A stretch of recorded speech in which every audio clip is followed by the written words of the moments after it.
Good morning. Today's topic is plant adaptations, or we can call it as the responses of plants to various habitats.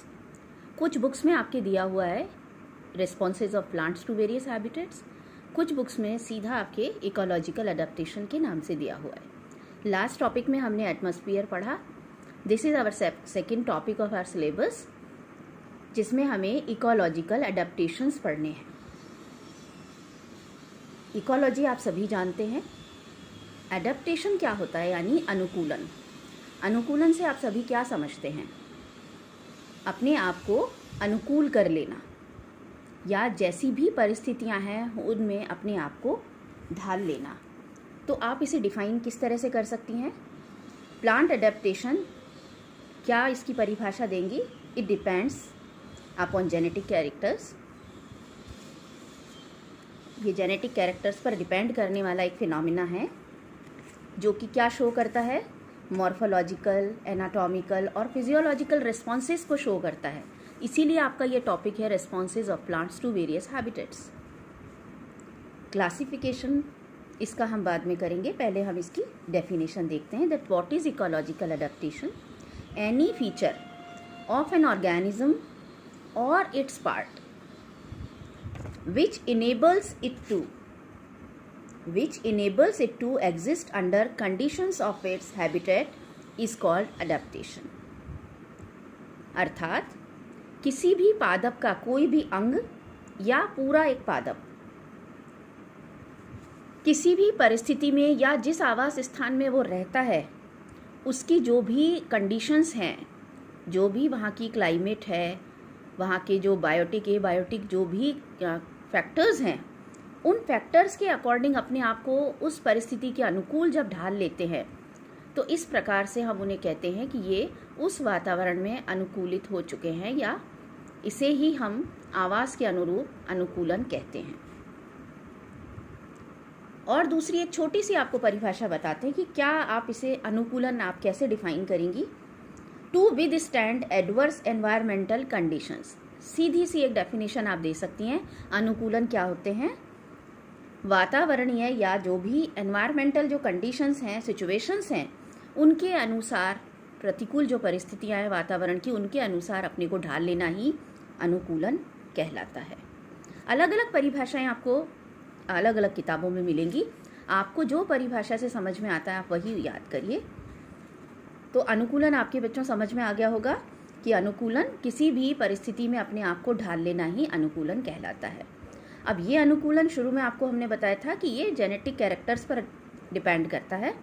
किसी भी पादप के क्या आनुवंशिक गुण हैं, उसके अनुसार वो अपने अंदर मॉर्फोलॉजिकल अर्थात आकारिकीय, एनाटॉमिकल अर्थात शारीरिकीय, और फिजियोलॉजिकल अर्थात उसकी क्रियाएं किस तरह से हो रही हैं, कार्यकीय, उसका क्या रिस्पॉन्स है उस वातावरण के प्रति, ये शो करता है कि उसमें किस प्रकार का अनुकूलन आया है या आएगा. आप सभी को मालूम है कि बिना पानी के कोई भी पौधा उग नहीं सकता, बढ़ नहीं सकता. तो वाटर जो है वो आप फिजियोलॉजी के पेपर में पढ़ेंगे, इसकी इम्पोर्टेंस वाटर की, कि वाटर को हम इतनी इम्पोर्टेंस क्यों देते हैं, चाहे वो प्लांट हो या एनिमल हो. क्योंकि वाटर जो है वो एक यूनिवर्सल सॉल्वेंट है, अर्थात सर्वकालिक विलायक है. और साथ ही जितनी भी बायोकेमिकल जो रिएक्शंस होती हैं, या जीव द्रव्य में जितनी रिएक्शंस या आप कहिए क्रियाएं होती हैं किसी भी पादप के शरीर को चलाने के लिए, उन सभी के लिए जल का होना अति आवश्यक है. तो अनुकूलन में हम एक बात समझ सकते हैं कि एक तो हैबिटेट की हमने बात की, एक हमने पानी की बात की. क्योंकि पौधा जो रहता है उसके आसपास आप देखेंगे मिट्टी होती है, जल होता है, लवण, ये सभी चीज़ें होती हैं. पर प्रमुख रूप से लवण भी पौधा पानी के द्वारा ही लेता है.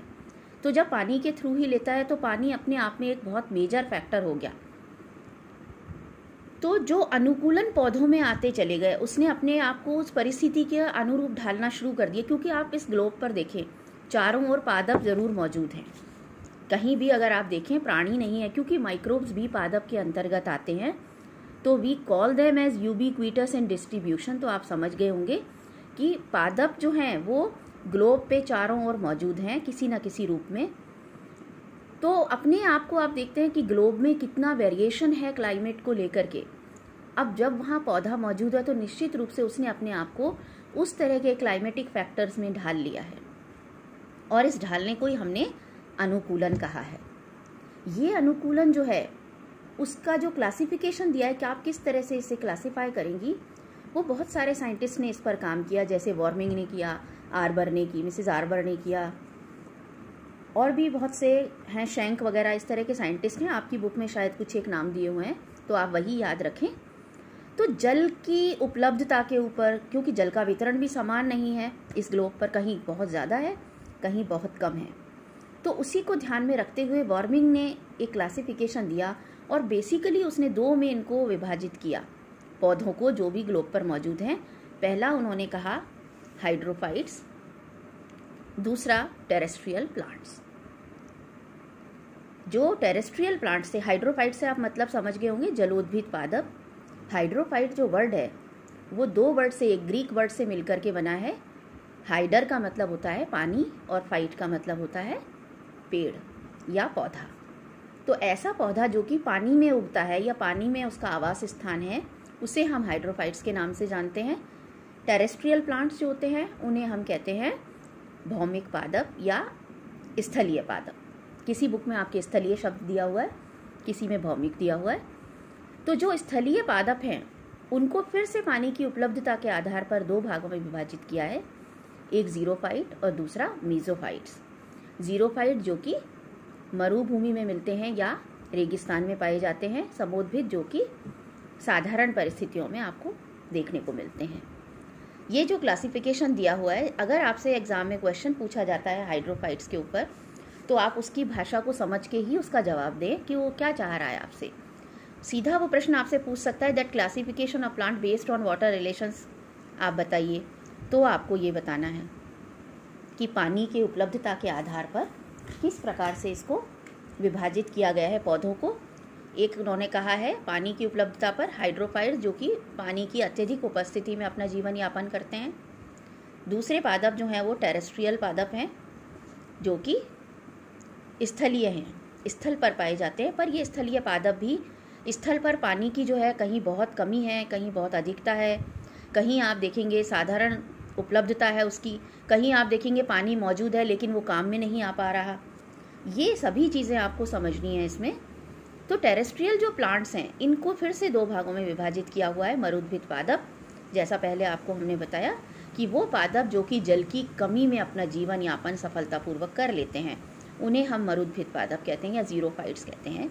ओपनशिया का आपने नाम सुना होगा, सभी ने नागफनी सुना है। नागफनी जो है वो बेस्ट एग्जाम्पल है इसके लिए। आप बता सकते हैं कि मरुद्भिद पादप है, वो पानी को स्टोर करके रखता है। दूसरे जो हैं वो समोद्भिद पादप होते हैं जो कि सामान्य जल की परिस्थितियों में अपना जीवन यापन करते हैं। फिर से आप इनको मरुद्भिद पादपों को आप दोबारा से पुनः आप इन्हें विभाजित कर सकते हैं।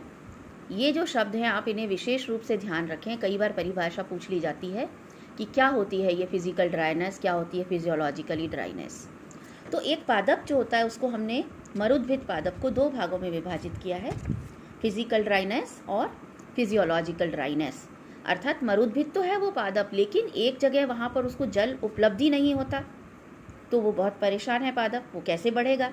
दूसरी जगह उसके पास पानी है, जैसे कि आच्छादित क्षेत्र, बर्फ से जो आच्छादित क्षेत्र होते हैं वहाँ पर फिजियोलॉजिकल ड्राइनेस पाई जाती है। Physiologically that is not available to plants.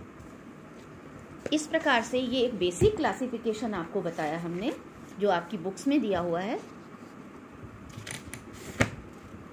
अब ये जो क्लासिफिकेशन है इसी के साथ साथ और दूसरी तरीके से भी आप इन्हें, क्योंकि जो वार्मिंग थे उन्होंने कई तरीके से प्लांट्स को क्लासिफाई करा था। एक आपको हमने बताया वाटर की अवेलेबिलिटी के आधार पर, दूसरा जो उन्होंने दिया था वो एनवायरमेंटल या हैबिटेट के आधार पर उन्होंने उसे विभाजित किया कि कहाँ कहाँ पौधे पाए जाते हैं। अगर उनके आवास को हम देखें तो आवास के स्थान पर भी हम उन्हें अलग अलग तरीके से विभाजित कर सकते हैं, या उनके सबस्ट्रेटम के आधार पर। जो सबस्ट्रेटम है पौधों का, सबस्ट्रेटम अर्थात वो आधार या सरफेस जिस पर वो जुड़े रहते हैं। ये क्लासिफिकेशन 1875 में वार्मिंग ने ही दिया था और ये ग्रुप्स उन्होंने बताए थे। ये बच्चों आपको इसलिए बताया जा रहा है कि कई बार आपसे एग्ज़ाम में जो क्वेश्चंस होते हैं वो इनके ऊपर पूछ लिए जाते हैं। फिर आप कहते हैं, क्योंकि कुछ बुक्स में ये दिया हुआ है, कुछ में नहीं है, और कॉलेज में आप देखते हैं बुक आप अपनी चॉइस की लेते हैं, लेकिन एग्जामिनर जो अपनी बुक से आपको बताता है, अगर उसकी बुक्स में ये टर्म्स हैं तो आपको ये याद रखनी है। एक एक लाइन की आपको इनकी जो भी है डेफिनेशन, या आपको इनका सबस्ट्रेटम ध्यान रखना है कि ये आवास इनका किस तरह का है, कैसी सरफेस पर पौधे उगते हैं, तो उन्हें हम क्या क्या कहते हैं। सो फर्स्ट जो उसने आधार के या सबस्ट्रेटम के उस पर करा कि प्लांट्स जिस जिस पर ग्रो करते हैं, तो first was plants of acidic soil. अगर कोई पौधा अम्लीय भूमि पर उगता है, अम्लीय मिट्टी में उगता है, तो उसे हम ऑक्ज़ाइलोफाइट्स कहते हैं। अगर कोई पौधा सेलाइन सॉइल्स में उगता है, लवणीय उसमें मिट्टी में, उसे हम हेलोफाइट्स के नाम से जानते हैं। अगर सैंडी सॉइल में उगता है तो उसे हम सेमोफाइट्स कहते हैं। अगर कोई रॉकी सरफेसेस पर उगता है पौधा तो उसे हम लिथोफाइट्स के नाम से जानते हैं। और अगर चट्टानों पर उगता है, लेकिन चट्टानों की क्रिविसेस में उगते हुए जो दिखाई देते हैं आपको पौधे, उनको हम कैज्मोफाइट्स के नाम से जानते हैं। इसका एग्जाम्पल भी देखिए दिया हुआ है, पाइसिया एंड एलिफेटोपस। ये जो है दे आर मोस्टली सियोफाइट्स। जो इसमें रॉक की क्रिविसेस में या दरारों में, जो चट्टानों की दरारों में पौधे मिलते हैं, वो पौधे हमेशा सियोफाइट्स होते हैं, ज़्यादातर छाया में उगने वाले पौधे होते हैं। ये एक क्लासिफिकेशन था जो कि वार्मिंग ने दिया था। दूसरा जो उन्होंने क्लासिफिकेशन दिया था वो आपको हम पहले बता चुके हैं, हाइड्रोफाइट्स एंड जीरोफाइट्स। तो एग्जाम में जब भी पूछा जाता है आपसे, तो अगर आप बेसिक क्लासिफिकेशन बताते हैं दैट्स ओके। अगर आपको ये सारी टर्म्स भी याद हैं तो आप ये दूसरा क्लासिफिकेशन भी बता सकते हैं। तो ये हाइड्रोफाइट्स, जीरोफाइट्स, ये आपको हम बता चुके हैं पहले कि किस तरह से आप इन पौधों को डिफाइन करेंगे। अब जो जीरोफाइट्स बताए थे क्लासिफिकेशन में, ये जीरोफिलस जो प्लांट्स हैं, इनको वार्मिंग ने फर्दर डिवाइड किया है कि किस किस प्रकार से आप ऑन और भी ज़्यादा इनके ऑन सबस्ट्रेटम ये किस प्रकार से पाए जाते हैं, किस किस तरह का वेरिएशन आपको और सबस्ट्रेटम में जीरोफिलस प्लांट्स में मिल सकता है, वो देखिए आप इसमें। जो ऑक्जेलोफाइटेंस होते हैं या ऑक्जेलोफाइट्स जो होते हैं वो एसिडिक सॉइल पर मिलते हैं, इट्स ओके। लेकिन इनके भी दो प्रकार इसमें देखिए, कैल्सीफोबस एंड कैल्सीफिलस। अर्थात जो अम्लीय जो मिट्टी होगी उसमें आप पाएंगे कि दो प्रकार से प्लांट्स मिल सकते हैं। एक होगा जहाँ पर कैल्शियम डेफिशिएंट होगी सॉइल, दूसरी जगह आप देखेंगे एडिक्वेट कैल्शियम होगा। तो ये भी दोनों अलग अलग इसके टाइप्स हैं ऑक्ज़ाइलोफाइट्स के फाइट्स के। हेलोफाइट्स जो हैं वो सेलाइन सॉइल्स पर, इनके आप बच्चों एग्जाम्पल ज़रूर याद रखिएगा। एग्जाम में आपसे एग्जाम्पल पूछ लिया जाता है कि हेलोफाइट्स के 2 एग्जाम्पल बताइए, तो सालसोला, स्वेडा, राइजोफोरा, ऐसे नाम आप याद रखिए जो आपने पहले सुने हैं और जिन्हें आप अच्छे से प्रोनाउंस कर सकती हैं, क्योंकि pronunciation is very much important. अगर आप उसमें प्रैक्टिकल में वाइवा भी दे रही हैं और आपसे अगर ये पूछ लिया जाता है प्रैक्टिकल में सवाल, तो आप उसे अच्छे से बता सकें। So helophytes are plants which grow on saline soils. Then lithophytes on rocks. इसका भी यूफोर्बिया, उसकी काफ़ी स्पीशीज़ हैं। Then सेमोफाइट्स on sand and gravels पर उगने वाले plant like ephedra, leptadenia. Then chersophytes on wasteland, जो वेस्टलैंड पे जैसे आर्जीमोन अपने आप देखेंगे, जो भी क्रॉप फील्ड्स होते हैं वहाँ पर जब भी फसल काट ली जाती है उसके बाद आपको ये सत्यानाशी बहुत ज़्यादा नज़र आता है, आर्जीमोन मैक्सिकाना, जो कि वेस्टलैंड पर होता है। Then eremophytes on deserts and steppes. Then psychrophytes on cold soils like juncus, primula, ranunculus etcetera. Then psilophytes on savanna, जो सवन्ना ग्रासलैंड्स होते हैं वहाँ के प्लांट्स के लिए है ये। देन स्क्लेरोफाइट्स फॉरेस्ट एंड बुशलैंड जो होते हैं वहाँ पर ये स्क्लेरोफाइट्स, जहाँ पे एक तरह से ऐसे पौधे जिनके अंदर स्क्लेरेन्काइमा ज़्यादा होता है या मजबूत प्रकार के पौधे होते हैं। जो हिलियोफाइट्स होते हैं they are marshy helophytes, marshy waterlog soils पर मिलेंगे जैसे टाइफा, साजिटेरिया एटसेट्रा। तो जीरोफाइट हो गए।